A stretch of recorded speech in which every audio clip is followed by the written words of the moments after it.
Thank you for tuning in to the GSMC Baseball Podcast, brought to you by the GSMC Sports Network. We have a great show for you today.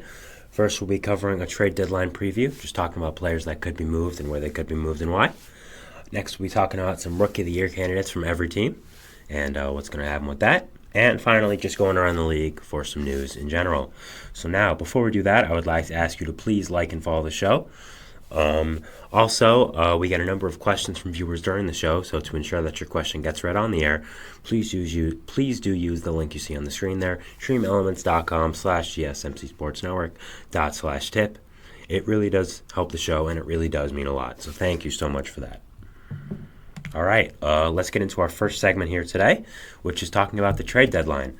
Now, I know it's a little early to be talking about the trade deadline, but, we've had a few trades happen in the past few days or so, and I just want to talk about what bigger trades could happen as the season goes on, maybe even some that could happen earlier than the trade deadline is happening and the date that it is scheduled for.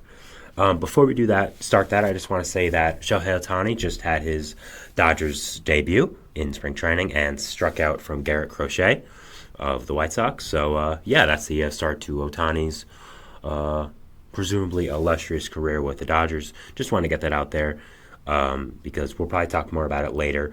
But it just happened before I went on live. I was watching it. So, I just wanted to get that out there and talk about it because it is Ohtani and we have to because he is the best player in the league.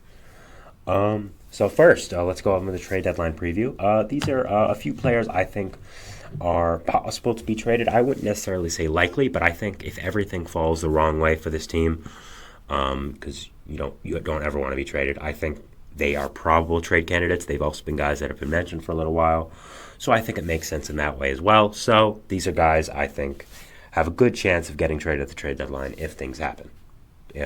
Fall into certain ways for the team and the player. So, we can't talk about trades in baseball right now without talking about Mr. Dylan Cease. Dylan Cease has been shopped the entire offseason, was named one of the more likely trade candidates before the offseason started. We thought it was extremely likely he was going to get traded with how much rumors there were, how many teams reported interest. We thought this for a long time, and would you look at that? He's still on the roster and it's spring training. So I still don't think Cease will end the year with the White Sox. I think it's very likely he gets traded before the trade deadline starts.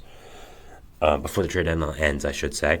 And I think that's for a multitude of reasons. I mean, the easiest one is he's expiring in a year and a half, 2 years for his contract. Deadline will be a year and a half. And the White Sox are not very good. And he doesn't seem to be a building block for them as they've shopped him for a long time. So when your team isn't very good and you're a very good player who's expiring soon, who's not necessarily like a young superstar, maybe like a guy like Luis Robert is, who they're not shopping around, I think the writing's on the wall for him to go. So I'm going to name a few teams I think could have some interest and would probably look into it. So these are 3 teams that we know of before that have had interest, that have shown interest when we thought he was getting traded this offseason, had been mentioned in rumors with him. So the first one has to be the Cincinnati Reds. They've been mentioned all offseason long with Dylan Cease. They make a lot of sense. They need a young ace for that rotation. Nick Lodolo, Hunter Green, Graham Ashcraft, pretty good young pitchers, but I don't know if one of them is an ace yet. They could be in the future, but I think Dylan Cease definitely is, and you add that guy to a rotation that has a lot of good young pieces, but maybe is missing one big guy like Cease. I think that makes your rotation very, very good, very formidable, and in a division where you can easily win it. And I believe you're the best team in that division. I think this will only add to it and maybe even add to your playoff chances as well. They have the prospects to do it. They have a lot of depth in that organization in the younger and upper levels. So I definitely think the Reds are a team to look out for if Cease does get mentioned in trade rumors again. We have to mention the Yankees. The Yankees have been mentioned with Cease for a long time now. It's been mentioned that they would have had him right now if they were willing to give up Spencer Jones in the deal. Obviously, they are not, as Spencer Jones is currently killing it in spring training with the Yankees. I don't blame the Yankees for not giving up Spencer Jones. I don't think Dylan Cease is a piece that should automatically win you a World Series. I think he's a very good piece. I think any team would be lucky to have him. But I think when you look at Spencer Jones' future and how good he can be, I'm not sure that you would trade him for Dylan Cease, even with how good Dylan Cease is. So But I still think the Yankees have to be mentioned with him because they need another pitcher. Again, they've been ruined with him for so long. They have a lot of good young pitching depth, a lot of good young prospects. I mean, that's how they were able to trade for Juan Soto as well. So I think they have to be mentioned with Dylan Cease, and I think it makes a lot of sense if he does get shopped again around the trade deadline. Next, we have the Orioles. The Orioles have probably been the most rumored team with Dylan Cease, and for good reason. We all know what the Orioles need, and that's pitching. They got Corbin Burns, yes, but you can always get more pitching. You don't need. There's no shortage of pitching that you'll ever need. So, I think Cease to Baltimore would make a lot of sense, and it's something I'm definitely on the lookout for. Corbin Burns is only under contract for 1 year. And if he were to leave next year, you're kind of screwed because I don't know if you're going to, dish out a big pitching contract. But you have Cease then for 1 year. He can easily fill in that ace, get in with the other young guys in your rotation, kind of just fill in. And for this year as well, you'd have a formidable tandem of Cease and Burns, top of that rotation. Really, really great. So that would make a lot of sense. And let's say you do keep Burns. You then have Burns and Cease for a long time with that young hitting core. That's a team to be reckoned with right there. So I think Cease and the Orioles make so much sense, and that's where I thought he would go this offseason. I would guess they would probably be the favorites if he is shopped at the deadline again. So we'll just have to wait and see. The next player here is Ha-Seong Kim. Ha-Seong Kim, like Dylan Cease, has been shopped around all offseason. He's an impending free agent. The Padres do need space for their young shortstop prospect, Jackson Merrill, who's one of the top prospects in baseball. So trading Kim just does make sense. They've also needed some pitching for a long time. So trading Kim, who's a very good player, who is expendable because of the players you have and because of his contract situation, for a good young pitcher, even a pitcher in general, I think would make a lot of sense for the Padres. They could still trade him during spring training if they really believe that Jackson Merrill is that guy and is going to start at the opening day for shortstop for them. But I think if they were going to do that, they would have traded him already. And I think they do want to trade him. I just think it's a fact of, he's a very good player, and it's not like we need to trade him, so we'd like to get the most we can out of him. So I don't think anyone's offered them a package that is to their immediate liking so far. So, but I think if that does happen, whether that's sooner or later, I do think he is a very good candidate to be traded. Two teams that jump off right away for Kim. First is the Giants. They need a shortstop. Mark Luciano is good, but getting a guy like Kim to really solidify that position would be very, very nice for them. Also, Kim has a lot of connections to the Giants organization. First, Bob Melvin, who was his manager last year in San Diego. Bob Melvin reportedly loves Ha-Seong Kim. He thinks very highly of him as a player, so I think bringing him in for your new manager would be a very nice move. And also the Giants just gave a huge contract to one of his best friends in Jung-Hoo Lee. Jung-Hoo Lee was very heavily rumored with the Padres when he was a free agent because of the connection to Ha-Seong Kim, both being from the KBO in Korea. So I would think with those situations, even if Kim doesn't get traded to the Giants at the deadline, I would look at him to the Giants as a likely fit in free agency next year. And we also have talked about the Braves here. The Braves, of course, have an incredible team. But if there's one position they're lacking, quote-unquote, I would say it is shortstop. Orlando Arcia is fine, but that's kind of it. He's just fine. You can definitely look to upgrade there. And I think Kim is a very, very good player who has shown that he is and really broke out last year. So I think Kim to the Braves at the deadline is a very interesting scenario, and one I would definitely keep my eyes on if Kim is rumored to be available or likely to be traded at the deadline. Next, we're going to talk about a guy who, again, has been shopped all offseason like the other two, and that's Kenley Jansen. He's on an expiring contract. The Red Sox would like to save some money.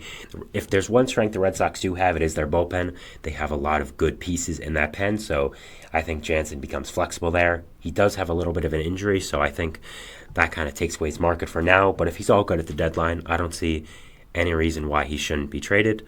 Sorry about the lights. If you're watching live, those should come back in a few seconds like they always do. I don't know why they shut off in this room sometimes, but they do. To keep going here, sorry about that.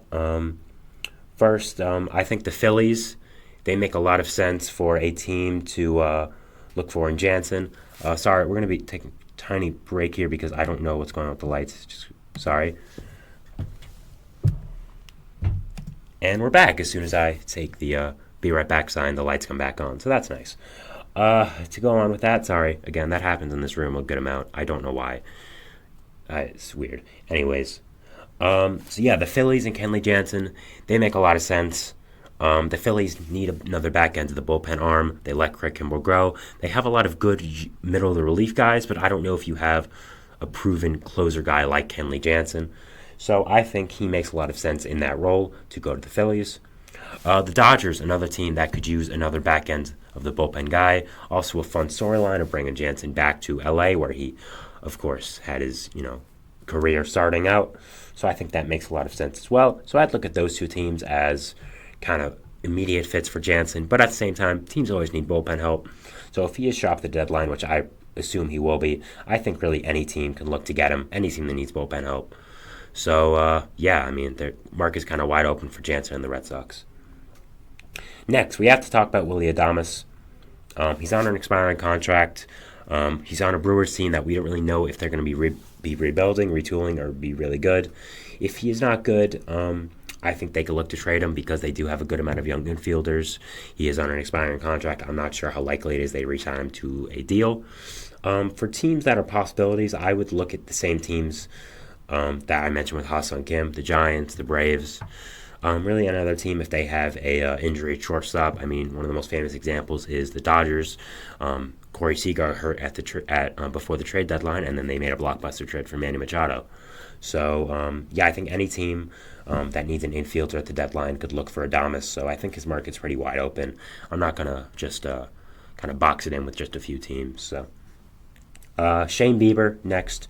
He's been mentioned in a long time for trade rumors, and I think he eventually does get traded by the trade deadline. He's on an expiring contract. He's, on a weird Guardians team where they don't really know what they're doing. They don't really know if they're going to be good or fully rebuilding and tanking. But yeah, he's on an expiring contract. I don't think they have the money to re-sign him. I think the Yankees make sense, the Red Sox, the Orioles, the Dodgers, really the teams we mentioned before. He is from LA, so I think the Dodgers could look to bring him back home. Really any team that needs starting pitching, which is always, that's always a need at the deadline. And I think Bieber could command a good prospect if the Guardians do falter and kind of then subsequently shop him as well. So I think that makes a lot of sense. Rhys Hoskins is next. We mentioned his teammate Willy Adames before. He's on an expiring contract, potentially, assuming he doesn't take his option, which if he has a good season, he will not take that option. He's pretty good. He's obviously coming off a season where he's fully injured, but he's not a pitcher, so I don't really think it should be that big of a deal. So I think if the Brewers do falter a little bit, not play that well, which I'm expecting personally, I think he could be a trade candidate. It didn't really make sense to me when they traded Burns right after signing Hoskins because I thought the two went hand in hand. Hoskins was a shine that they were okay trying to win the Central, but apparently not. Teams that can make sense for him, Giants, Mariners, Twins, really any team that needs a power bat at first base or DH, which is a lot of teams. But I thought those teams really stood out because they needed a power bat and they probably are going to be competing at the deadline. But again, really the same, really any team that needs a power bat. And finally, we have to end off with someone who is easily the most high-profile player on this list, and that has been mentioned in trade rumors for a little while now. It is Pete Alonso. As a Mets fan, it is very hard for me to talk about Pete Alonso being traded, but there are some merits to it, unfortunately. He is on an expiring contract. The Mets have not made that big of an effort to re-sign him. Personally, from everything I've read as a Mets fan, they are looking probably to see what he gets in the offseason, like from a team as a contract offer, and then deciding to match it or just walk away because they think it's too high. We know the history of first basemen getting huge contracts. It doesn't usually end well. So I think that's something you have to take into consideration. The Mets are obviously not going all out for a World Series. I think they're a pretty good team, but again, they're not trying to go all out for a World Series.